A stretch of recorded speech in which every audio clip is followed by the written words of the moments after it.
Okay. Everybody asks, you need to go get ready for work, whatever it is you do. Everybody asks me about canning, because you know I can a lot. I'm going to do a series of a couple of 2 or 3 videos to show how I do it. One of these days I'm going to have this gorgeous elaborate kitchen and I can actually teach canning.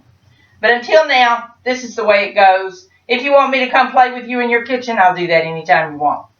But anyway, the equipment you're going to need to can anything like vegetables, meat, along those lines, you have to have a pressure canner. Not a pressure cooker. I know. I've seen her. There's a lady online that cans in her Instapot.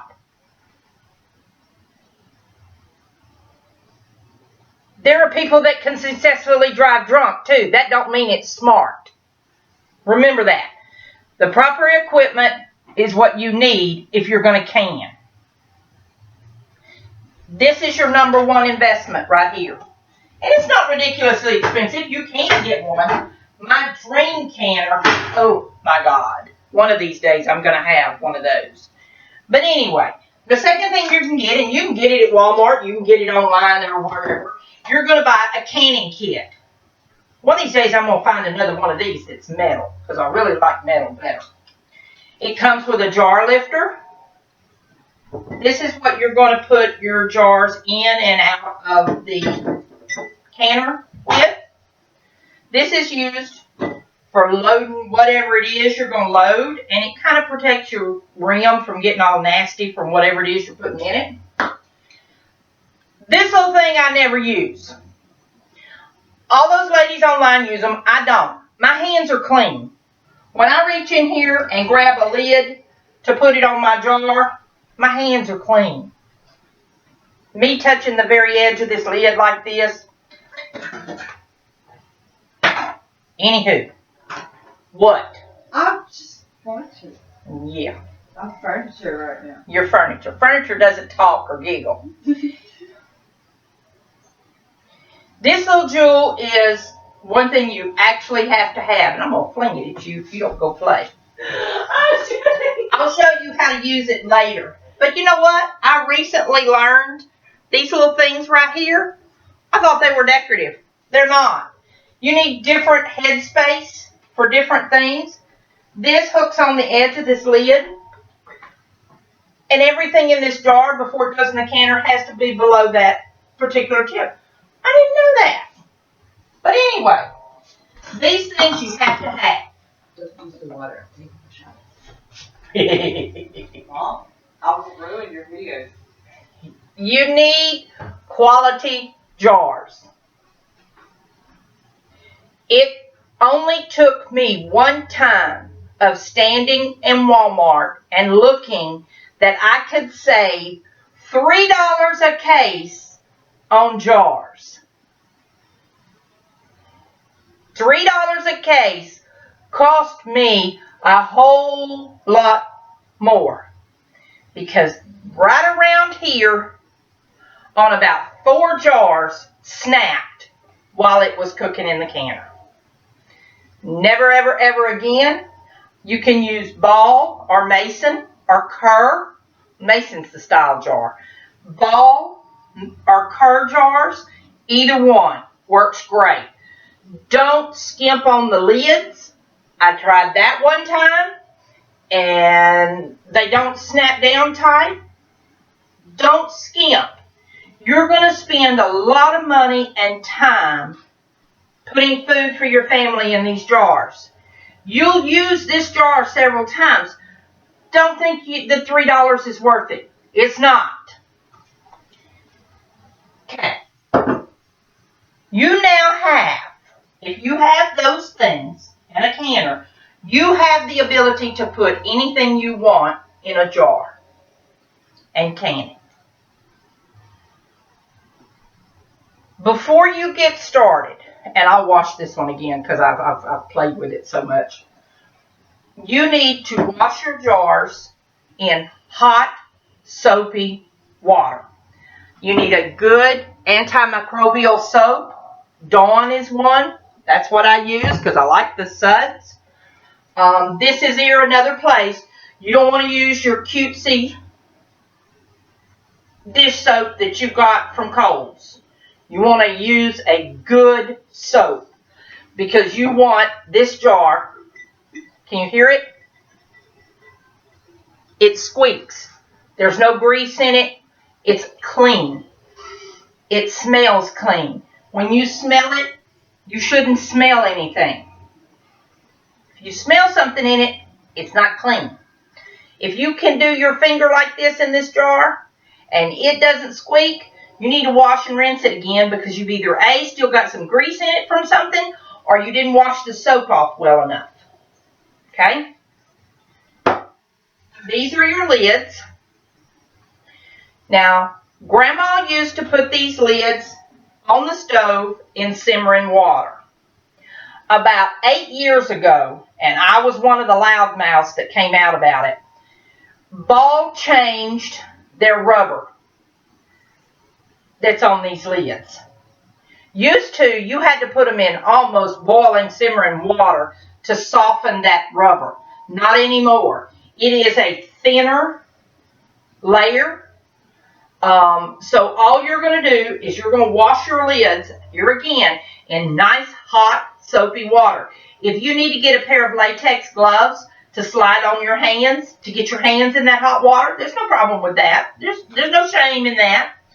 But you want to wash them, and you want to rinse them, and you want to put them in a bowl with some nice warm water. Now, I'll probably have to heat those back up again because I've chatterbugged so much till they've cooled off. Before you get started, right now we're canning potatoes.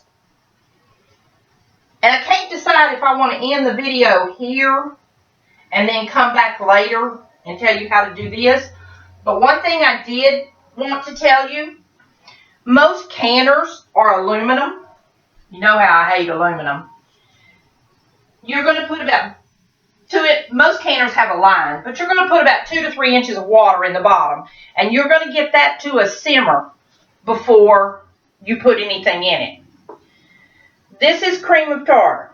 Some people say vinegar will do the same thing. I've never tried it. But before you put anything in it, you want to put about a tablespoon of cream of tartar in your water in your canner. What that does, it's not necessary. You don't have to do it. But I don't like the way my canner gets dark around the bottom where the water is. If you put this in it, not only does your canner not get dark, but your jars don't get that film, cloudy film on the outside. The other thing that you need is a timer, because there are a couple of things you have to figure your time on. One, when you get all of your jars loaded and you get them in the canner and you put your lid on, you're going to let that canner come up to a good boil until on this little thingy right here, this little thing right here is your steam release. And you're going to put this locked in with the gasket on top, and you're going to bring that up to when the water or steam coming out of this little thing is doing a nice, steady steam. You're going to start your first timer at 10 minutes. And you're going to let that steam for 10 minutes. That means that canner has come up to temp completely. Depending on the style canner you get, this is your weight. Once it's been steaming for 10 minutes, you're going to sit this on here. Then you're going to wait until this little gauge, and we're in Southeast Texas, we're almost below sea level. We don't have to worry about the altitude. We're going to can just about anything you want to can on 10 pounds of pressure. Now, when I say 10 pounds, it can be 10 or 11 or 12. It cannot be 8 or 9. But you want to try and keep this little gauge as close to 10 as you can get it because it'll just overcook your food at a higher temperature. But you never want to let it drop below. So get you a good book, get you a chair or something. When I start, there's a chair sits right over here. And while I do get up and move around quite a bit, I don't get very far from my canner because I want to make sure this gauge stays at 10 pounds of pressure for 75 minutes. A lot of things you can cut corners on in canning. Your pressure, your temperature, and your time. You never, ever want to cut corners on. Never. It's deadly, and I don't say that to scare you, because if you've done this right, your food in your jars is perfectly fine. I'm going to show you later how to can meat. It's fine. It does not hurt anything. But you have to make sure you can it. And I'm canning in, and I'm telling you wrong. Have y'all caught that? Meat I can in smaller jars. There's a different time for quart jars. But when I get on that video, I'll show you. But I just want you to know, and I just want you to not be afraid. Don't be afraid. You can do this. You can control what's in your family's food. Me, I know where this food comes from. I go to the farmer's market. I know those farmers. Miss Donna from Finette, LaBelle area, I know her. The wonderful girl from the meat farm that I get. Why her name is slipping me right now, I'm not sure. I'll put it downstairs in the comments. But I get all of my meat from her. I know where that meat's been. I know what that meat ate when it was on the hoof. And I know how old it is. I know she doesn't inject her cows or her steers with any type of growth hormone. We ain't going to get me off into that. We need to do a better job at what we're eating. We really do. Which is why I like to can. I know where the food's coming from.